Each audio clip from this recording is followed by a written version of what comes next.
uniting in the face of unimaginable devastation and disheartening division. Dozens of people from the Muslim, Jewish, and Christian faiths gathering under one roof Sunday with one common goal. Regardless of our religious background, regardless of our teachings, we must come together as one and promote love for all, hatred for none, and call for a ceasefire in the Middle East where innocent people are losing their lives on a daily basis.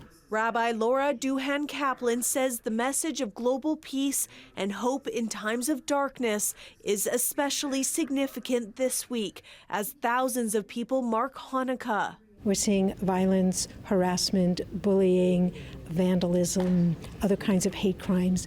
And I think it is very, very important for spiritual leaders and religious leaders in Canada to stand together. BC's Human Rights Commissioner says the violence overseas has sparked a surge of discrimination toward Jewish and Muslim people in this province.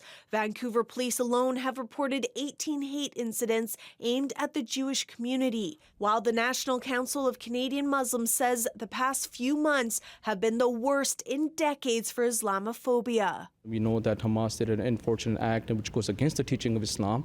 That goes without saying, but the action that is being taken on afterwards is the cause of concern. Sunday's gathering at the Beitar Rahman Mosque in Delta began with prayers led by each faith leader. In times of distress, let us respond. Followed by a panel discussion where community members were given a platform to ask questions and share their concerns. There's a lot of heartache seeing what's going on in the Middle East. So together, as we come together, shake our hands, give hugs, and I think come to some sort of, not conclusion, but ideas on how we can help our community through this crisis. Batty says this event is one of many happening in cities across Canada. He hopes by uniting various faith groups as the war drags on, it will stem the tide of polarization and serve as a small step toward the ultimate hope of peace in the Middle East. Janella Hamilton, CBC News, Delta.